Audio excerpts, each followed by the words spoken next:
മിക്ക ആളുകളും വിചാരിക്കുന്നത് വലിയൊരു കമ്പനിയിൽ ജോലി കിട്ടിക്കഴിഞ്ഞാൽ അവർ ലൈഫ് സെറ്റായി എന്നാണ്. പക്ഷെ ഒറാക്കിള് കഴിഞ്ഞ ഒരു മാസം കൊണ്ട് 30,000 പേരെയാണ് പിരിച്ചുവിട്ടത്. അപ്പോൾ ആ ഒരു റിലീവ് മെയിൽ കിട്ടിയ സമയത്ത് അവർക്ക് അവരുടെ ഇമെയിലും ലോഗിൻ ക്രെഡൻഷ്യൽസ് മാത്രമല്ല നഷ്ടമായത്, നേരെ മറിച്ച് അവർക്ക് അവരുടെ പാരൻസിനെയും കുട്ടികളെയൊക്കെ പ്രൊട്ടക്ട് ചെയ്യാൻ വേണ്ടിയിട്ടുണ്ടായിരുന്ന ഒരു സേഫ്റ്റി നെറ്റ് കൂടെയായിരുന്നു. അടുത്തൊരു 5-6 മിനിറ്റിനുള്ളിൽ എന്തുകൊണ്ട് സ്മാർട്ടായിട്ടുള്ള എംപ്ലോയീസ് കോർപ്പറേറ്റ് ഇൻഷുറൻസിനെ മാത്രം ഡിപ്പെൻഡ് ചെയ്യുന്നില്ല എന്ന് ഞാൻ പറഞ്ഞുതരാം.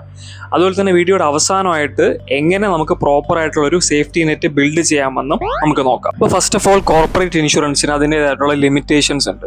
അതായത് സേ ഒരു 5 ലക്ഷം രൂപയുടെ ലിമിറ്റ് ഉണ്ടെന്ന് വിചാരിച്ചു. അപ്പോൾ ഇതുവഴി നിങ്ങൾക്ക് നിങ്ങളെയും നിങ്ങളുടെ പാരൻസിനെയും മേ ബി ഇൻഷുർഡ് ആക്കാനായിട്ട് പറ്റും. അപ്പോൾ പെട്ടെന്ന് ഒരു 2 ലക്ഷം രൂപയുടെ എമർജൻസി ബില്ല് വന്നെന്ന് വിചാരിക്കുക നിങ്ങളുടെ ഈ ഒരു 5 ലക്ഷത്തിന് വന്ന്. പക്ഷെ അതേ വർഷം തന്നെ വീണ്ടും 5 ലക്ഷത്തിന്റെ ബില്ല് വന്നു കഴിഞ്ഞാൽ എന്ത് ചെയ്യും? അത് നമ്മുടെ കയ്യിൽ നിന്ന് തന്നെ കൊടുക്കേണ്ടി വരും അല്ലേ? അപ്പോൾ ഈ ഒരു പ്രശ്നം മനസ്സിലാക്കിയിട്ടാണ് കോർപ്പറേറ്റ് എംപ്ലോയീസ് ഒരു ബാക്കപ്പ് ആയിട്ട് എക്സ്ട്രാ ഇൻഷുറൻസ് കൂടെ എടുത്തു വയ്ക്കുന്നത്. ഫൈനാൻഷ്യൽ അവെയർ ആയിട്ടുള്ള എംപ്ലോയീസ് എത്രയും പെട്ടെന്ന് തന്നെ ഇൻഷുറൻസ് എടുക്കുന്നുണ്ട്. കാരണം അവർക്ക് കുറച്ച് പ്രീമിയമിൽ തന്നെ ഇൻഷുറൻസ് കിട്ടും. അത് മാത്രമല്ല അവർക്ക് ആവശ്യമായിട്ടുള്ള രീതിക്ക് ആ ഒരു ഇൻഷുറൻസ് മോഡിഫൈ ചെയ്തെടുക്കാനായിട്ടും പറ്റും. അതുപോലെ തന്നെ ഇൻഷുറൻസ് കമ്പനീസ് പറയുന്ന കണ്ടീഷൻസ് എല്ലാം സാറ്റിസ്ഫൈഡ് ആണെങ്കിൽ പെട്ടെന്ന് തന്നെ ഇൻഷുറൻസ് ക്ലെയിം ചെയ്യാനായിട്ടും പറ്റും. അപ്പോൾ മിക്ക ആളുകളും ചെയ്യുന്ന പ്രധാന പ്രശ്നം എന്തെന്ന് വെച്ച് കഴിഞ്ഞാൽ കറക്റ്റ് ആയിട്ടുള്ള സമയത്തിന് വേണ്ടി വെയിറ്റ് ചെയ്തിരിക്കുക എന്നുള്ളതാണ്. അപ്പം ഞാനും ഈ ഒരു സിറ്റുവേഷൻ വഴി കടന്നു പോയിട്ടുണ്ട്. അങ്ങനെ ആവശ്യമുള്ള സമയത്ത് ഇൻഷുറൻസ് കിട്ടാണ്ട് പെട്ടുപോയിട്ടുണ്ട്.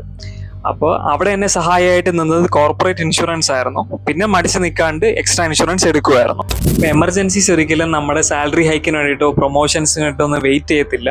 നമ്മൾ വേണം അതിന് വേണ്ടിയിട്ട് പ്രിപ്പയർ ചെയ്യാനായിട്ട്. റിച്ച് മൈൻഡ് സെറ്റ് ഉള്ള ആൾക്കാർ എല്ലാം ഇൻഷുർഡ് ആക്കി വയ്ക്കും. നേരെ മറിച്ച് മിഡിൽ ക്ലാസ് മൈൻഡ് സെറ്റ് ഉള്ളവർ ഇതൊക്കെ പാഴ് ചെലവായിട്ട് കാണുകയും ചെയ്യും. ഇൻഷുറൻസ് എന്ന് പറയുന്നത് ഒരു ഓപ്ഷനല്ല, നമുക്കിതിൽ നിന്ന് മനസ്സിലായി അല്ലേ? പെട്ടെന്നാണ് 2005 പുറത്തിറങ്ങിയ തന്മാത്ര എന്ന പടം മനസ്സിലോട്ട് വന്നത്. സോ പടത്തിൽ മോഹൻലാൽ ഒരു ഫാമിലി മാനാണ്. വളരെ സക്സസ്ഫുള്ളും കംഫർട്ടബിൾ ആയിട്ടുള്ള ലൈഫ് പുള്ളി ജീവിച്ചുകൊണ്ടിരിക്കുകയായിരുന്നു. പെട്ടെന്നാണ് പുള്ളിക്ക് അൽഷിമേഴ്സ് ബാധിക്കുകയും ഫാമിലി മൊത്തം താറുമാറാവുകയും ചെയ്യുന്നത്. അപ്പം നല്ലൊരു സേഫ്റ്റി നെറ്റ് ഇല്ലാണ്ടായി പോയതും പ്രശ്നത്തെ കൂടുതൽ വഷളാക്കുകയായിരുന്നു. ഇനി നിങ്ങൾ ഏതൊരു പഴയ മലയാള പടങ്ങൾ എടുത്തു കഴിഞ്ഞാലും ഇൻഷുറൻസിനെ വളരെ തെറ്റായിട്ടുള്ള രീതിക്കാണ് ചിത്രീകരിച്ചിരിക്കുന്നത്. ചേട്ടാ ഒരു ഇൻഷുറൻസ് എടുക്കാവോ എന്ന് കേട്ട് കഴിഞ്ഞാൽ ഓടുന്ന മലയാളി സമൂഹത്തെ ഈ പടങ്ങളൊക്കെ ഒരുപാട് ഇൻഫ്ലുവൻസ് ചെയ്തിട്ടുണ്ടാവും. അപ്പം ഞാനും എൻ്റെ കുട്ടിക്കാലത്ത് ഒരുപാട് പടങ്ങൾ കണ്ടിട്ടുണ്ട്. ഈ പടങ്ങളൊക്കെ എന്നെ ഒരുപാട് ഇൻഫ്ലുവൻസ് ചെയ്തിട്ടുണ്ട്. അപ്പോൾ സൊസൈറ്റി പറയുന്ന എല്ലാ കാര്യങ്ങളും ശരിവെക്കാതെ ചില കാര്യങ്ങളൊക്കെ അൺലേൺ ചെയ്ത് നമുക്ക് ശക്തമായിട്ട് മുന്നോട്ട് പോകാം. നമ്മൾ എപ്പോഴാണ് ഏറ്റവും കൂടുതൽ സന്തോഷിക്കുക? നമ്മളെ ഡിപ്പെൻഡ് ചെയ്തിരിക്കുന്നവർ നമുക്ക് കൂടുതൽ പ്രൊട്ടക്ട് ചെയ്യാൻ പറ്റുന്ന ഒരു സിറ്റുവേഷൻ വരുമ്പോഴല്ലേ. ഇനിയിപ്പോൾ നിങ്ങൾ കോർപ്പറേറ്റ് ഇൻഷുറൻസിനെ മാത്രം ഡിപ്പെൻഡ് ചെയ്തുകൊണ്ടിരുന്ന ഒരു വ്യക്തിയാണെന്ന് വിചാരിക്കുക. പെട്ടെന്ന് എയോ അല്ലെങ്കിൽ കോസ്റ്റ് കട്ടിങ്ങിന്റെ ഭാഗമായിട്ടോ പെട്ടെന്ന് ഒരു ടെർമിനേഷൻ മെയിൽ വന്നു കഴിഞ്ഞാൽ എന്ത് ചെയ്യും? ആ ഒരു കോർപ്പറേറ്റ് ഇൻഷുറൻസ് അവിടെ സ്റ്റോപ്പ് ആവും. അപ്പോൾ നിങ്ങളുടെ സാലറിയിൽ നിന്ന് കുറച്ചായിട്ട് പൊക്കോണ്ടിരുന്ന ആ ഒരു ഫണ്ട് നിങ്ങൾക്ക് അവസാനം ഉപകാരപ്പെടാണ്ട് പോവുകയും ചെയ്യും. ഇപ്പോൾ ഇൻഷുറൻസിനെ പറ്റി ഇത്രയും കേട്ടതിന് ശേഷം നിങ്ങൾക്ക് കൺഫ്യൂഷൻ ഉണ്ടാവും. ഞാൻ ഒരു ടേം ഇൻഷുറൻസ് ആണോ, അതോ ഒരു ലൈഫ് ഇൻഷുറൻസ് ആണോ, അതോ ഹെൽത്ത് ഇൻഷുറൻസ് ആണോ എടുക്കേണ്ടതെന്നുള്ളത്. ഇനിയിപ്പോൾ നിങ്ങളൊരു യങ് എംപ്ലോയി ആണ്, പ്രത്യേകിച്ച് ഹെൽത്ത് കണ്ടീഷൻസ് ഒന്നും ഇല്ല എന്നുണ്ടെങ്കിൽ, അങ്ങനെയാണെന്നുണ്ടെങ്കിൽ നിങ്ങൾക്ക് ടേം ഇൻഷുറൻസ് ആയിരിക്കും ബെറ്റർ എന്ന് പറയുന്നത്. അപ്പോൾ ടേം ഇൻഷുറൻസിൽ നിങ്ങൾക്ക് നിങ്ങളുടെ മൊത്തം ഫാമിലിനെയും പ്രൊട്ടക്ട് ചെയ്യാനായിട്ടുള്ള സ്കീം കിട്ടും. സോ നിങ്ങൾ ഇതിൽ അടയ്ക്കുന്ന പ്രീമിയം എമൗണ്ട് വളരെ കുറവായിരിക്കും. മാസമായിരിക്കും നിങ്ങൾ പ്രീമിയം എമൗണ്ട് അടയ്ക്കേണ്ടത്. ഈ പ്ലാന്റെ കാലാവധി തീരുന്നതിന് മുമ്പായിട്ട് നിങ്ങൾക്ക് എന്തെങ്കിലും സംഭവിക്കുകയാണെന്ന് വിചാരിക്കുക. അങ്ങനെയാണെങ്കിൽ ഈ പ്ലാന്റെ മൊത്തം എമൗണ്ടും നിങ്ങളുടെ ഫാമിലിക്ക് കിട്ടും. അപ്പോൾ ഈ ടേം ഇൻഷുറൻസിന്റെ പ്രയോറിറ്റി എന്ന് പറയുന്നത് നിങ്ങളുടെ ഫാമിലിനെ വലിയ ഫൈനാൻഷ്യൽ ഡിസാസ്റ്റേഴ്സിൽ നിന്ന് പ്രൊട്ടക്ട് ചെയ്യുക എന്നുള്ളതാണ്. അടുത്ത നമുക്ക് ലൈഫ് ഇൻഷുറൻസ് പോളിസീസ് എന്താണെന്ന് നോക്കാം. അപ്പോൾ നിങ്ങൾ 1 കോടിയുടെ ഒരു പ്ലാന് 30 കൊല്ലത്തേക്കാണ് ചൂസ് ചെയ്യുന്നത് വിചാരിക്കുക. അപ്പോൾ ഈ ഒരു 30 കൊല്ലം തികയുന്നതിന് മുമ്പ് നമ്മൾ മരിച്ചുപോയി കഴിഞ്ഞു കഴിഞ്ഞാൽ നമ്മുടെ ഫാമിലിക്ക് ഈ ഒരു ഇൻഷുറൻസ് തുക കിട്ടും. ഇനിയിപ്പോൾ 30 കൊല്ലം നമുക്ക് സർവൈവ് ചെയ്യാൻ പറ്റിക്കഴിഞ്ഞാൽ ഈ പ്രീമിയം അടച്ച പ്ലാൻ, അതായത് 1 കോടി കൂടാണ്ട് മേ ബി ഒരു 10 ലക്ഷം രൂപ കൂടെ നമുക്ക് ബോണസ് ആയിട്ട് കിട്ടും. അതായത് നമ്മൾ അടയ്ക്കുന്ന തുകയുടെ മേലെ എല്ലാ വർഷവും നമുക്ക് 4-5% റിട്ടേൺസും കിട്ടുന്നുണ്ട്. പക്ഷേ ഇതിൻ്റെ ഒരു പ്രധാന പ്രശ്നം എന്താണെന്ന് വെച്ച് കഴിഞ്ഞാൽ ടേം ഇൻഷുറൻസ് വെച്ച് കമ്പയർ ചെയ്യുന്ന സമയത്ത് ലൈഫ് ഇൻഷുറൻസിൻ്റെ പ്രീമിയം എമൗണ്ട് 15 ഇരട്ടിയോളം കൂടുതലാണ്. അപ്പോൾ നിങ്ങളൊരു റിട്ടയർഡ് എംപ്ലോയി ആണ്, പ്രത്യേകിച്ച് ബാധ്യതകളൊന്നും ഇല്ലാന്നുണ്ടെങ്കിൽ ലൈഫ് ഇൻഷുറൻസ് പോളിസി ആയിരിക്കും നിങ്ങൾക്ക് ഉചിതം എന്ന് പറയുന്നത്. ഇനിയിപ്പോൾ നിങ്ങൾ വിചാരിക്കുകയാണ് ഇതൊക്കെ ചൂസ് ചെയ്യാൻ ഭയങ്കര പാടാണ്, ബുദ്ധിമുട്ടാണെന്നുണ്ടെങ്കിൽ ജസ്റ്റ് ഒരു ഹെൽത്ത് ഇൻഷുറൻസ് പോളിസി എങ്കിലും ചൂസ് ചെയ്യാം. സോ കോർപ്പറേറ്റ് ഹെൽത്ത് ഇൻഷുറൻസ് കൂടാണ്ട് എക്സ്ട്രാ തേർഡ് പാർട്ടി വഴി എടുക്കുന്ന ഇൻഷുറൻസിനെ പറ്റിയിട്ടാണ് ഞാനിപ്പോൾ പറഞ്ഞത്. അപ്പോൾ ഇനി അടുത്തത് ഇൻഷുറൻസസ് ആയിട്ട് ചുറ്റിപ്പറ്റി കിടക്കുന്ന കുറച്ച് മിത്സ് എന്താണെന്ന് നോക്കാം.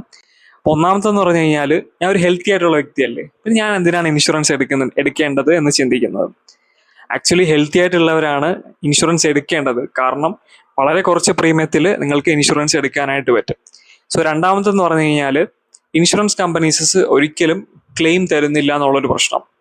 അപ്പോൾ ഇത് വരുന്നത് നിങ്ങളുടെ ഇൻഷുറൻസ് ലെജിറ്റിമേറ്റ് ആണ്, അല്ലെങ്കിൽ നിങ്ങൾ കൊടുക്കുന്ന ഡീറ്റെയിൽസും കാര്യങ്ങളൊക്കെ ലെജിറ്റിമേറ്റ് ആണെങ്കിൽ ഒരിക്കലും ഇൻഷുറൻസ് കമ്പനീസ് അവരുടെ ക്ലെയിംസ് റിജക്ട് ചെയ്യത്തില്ല. എയ്തർ നിങ്ങൾ കൊടുത്ത പേഴ്സണൽ ഡീറ്റെയിൽസിൽ മിസ്റ്റേക്സ് ഉണ്ടാവും, ഇല്ലാന്നുണ്ടെങ്കിൽ നിങ്ങൾ എന്തെങ്കിലും പ്രീ എക്സിസ്റ്റിംഗ് ഡിസീസസ് ഉണ്ടായിരുന്നുണ്ടെങ്കിൽ അത് മറച്ചു വെച്ചിട്ടുണ്ടാവും. അപ്പോൾ ഈ റീസൺസ് കാരണമൊക്കെ ക്ലെയിംസ് റിജക്റ്റ് ആവാനായിട്ടുള്ള റീസൺ ആണ്. അത് മാത്രമല്ല, ഇപ്പോൾ ഇൻഷുറൻസ് കമ്പനീസസിന് അവരുടേതായിട്ടുള്ള പോളിസീസ് ഉണ്ടാവും.